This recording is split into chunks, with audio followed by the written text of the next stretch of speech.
Two well-known and highly respected liberals say they were kicked off of CNN because they wouldn't yield to the Russian hoax called the Mueller investigation. Each made the point they were far from the only ones removed because they refused to peddle the network's scam about Trump being in collusion with Russia. But does it end there? Hello and welcome to the Tea Party Hardy channel, where the party is just getting started. Current events looked at through a skeptical eye using science, history, and sometimes humor to explore the events of the day. Let's get down to business. Both men state they were kicked off of CNN, but were pleased that Fox News was open to all sides of the argument, and each admitted they were disgusted with CNN and MSNBC, the latter being owned by NBC. Look, I have been right from day one, and almost all the other pundits and professors have just been dead wrong. It's time for them to fess up. It's time for CNN to issue an apology. CNN banned me from their air because I was being too fair. I was trying to assess what the essential issue was, and I wasn't being partisan. They didn't want that. They didn't want that. Fox is prepared to present all sides of the issue. I'm a liberal Democrat who voted for Hillary Clinton, but you have me on the air. CNN wouldn't have me on the air because they only want a one-sided presentation. And everybody who watched CNN was shocked by the conclusions of the Attorney General. Nobody who watched me was shocked because I've been predicting this from day one. Years exploiting their fears to great profit. These are people who are on the verge of losing their jobs. That whole network was about to collapse. This whole scam saved them. And not only did they constantly feed people for 3 straight years total disinformation, they did it on purpose, Tucker. And the proof of that is that, unlike you, who has been criticized in a lot of different ways by the left, some of which I agree with and we've talked about before, the first time I ever watched your show, you had on Adam Schiff, the leading Democrat, to talk about, on your set for 12 straight minutes, collusion, so that your audience could hear the other side of the story. MSNBC did the exact opposite. There was a whole slew, not just me, of left-wing journalists with very high journalistic credentials, far more than anyone on that network, like Matt Taibbi and Jeremy Scahill and many others, including myself, who were banned from the network because they wanted their audience not to know that anybody was questioning or expressing skepticism about the lies and the scam they were selling because it was so profitable. They did it on purpose. It was a total fraud that they perpetrated on their audience. And to the extent that they talked about it at all, it was to call us agents of the Russian government, to defame us as traitors, and to lie about us continuously to their audience. And there's still no accountability. They still won't put us on their airwaves. They still won't apologize. And they're still lying to their audience. They don't want their audience to know what they did to them for 3 straight years on purpose.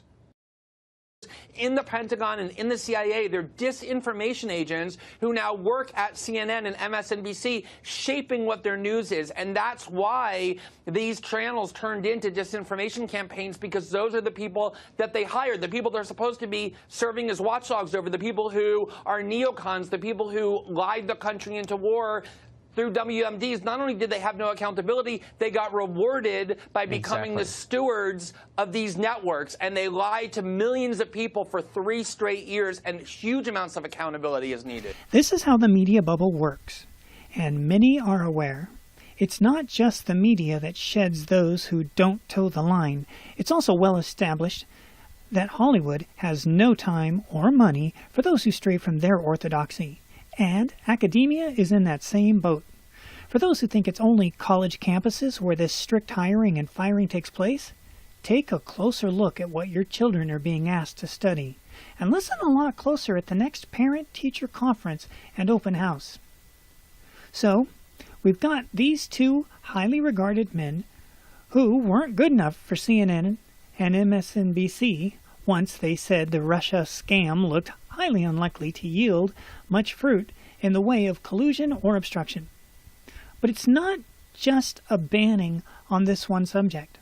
The left has a long and growing list of things that can lead to termination and ostracization. And just like in the Mueller case, they truly don't care what the facts are.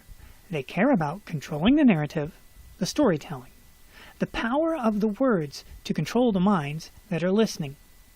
Here is another example of where the media, yet again, made it plain they are not listening to those who they disagree with, and they will not put them on the air. The big difference in the next example is how loud they trumpeted their closed-mindedness and refusal to be tolerant. This morning, we're going to do something that we don't often get to do. Dive in on one topic. It's obviously extraordinarily difficult to do this, as the end of this year has proven in the era of Trump. But we're going to take an in-depth look, regardless of that, at a literally earth-changing subject that doesn't get talked about this thoroughly on television news, at least, climate change. But just as important as what we are going to do this hour is what we're not going to do. We're not going to debate climate change, the existence of it. The earth is getting hotter, and human activity is a major cause, period. We're not going to give time to climate deniers. The science is settled, even if political opinion is not. There are plenty of experts who were right about Mueller and Russia collusion situation being a scam. And there are equally strong voices of authority who've called out the scam of global warming. The Wall Street Journal has decades of articles by scientists and high-powered thinkers alike who put the situation in perspective. And they're not the only ones who host people who reveal other points of view based on information that Chuck Todd proudly tells you he will not let you hear.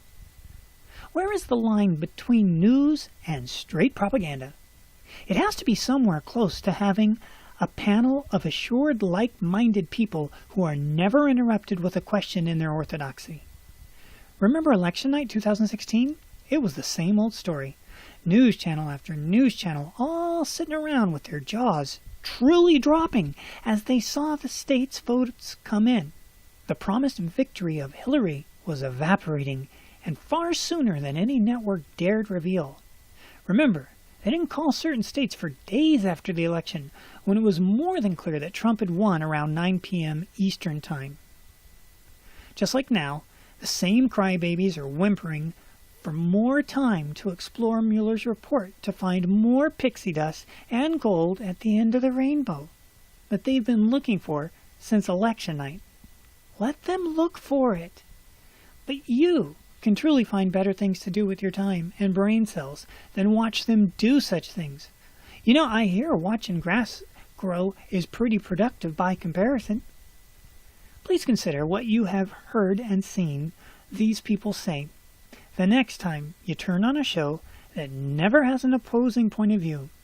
Opposition isn't always correct, but without it, we can never be sure. We have to hear arguments picked apart and defended to be able to lay reliance on them. Thanks for watching. If you enjoyed the video, please give it a like or share it. Sharing would be really appreciated. It would help out the channel and help it to grow. And we will watch for you in the future.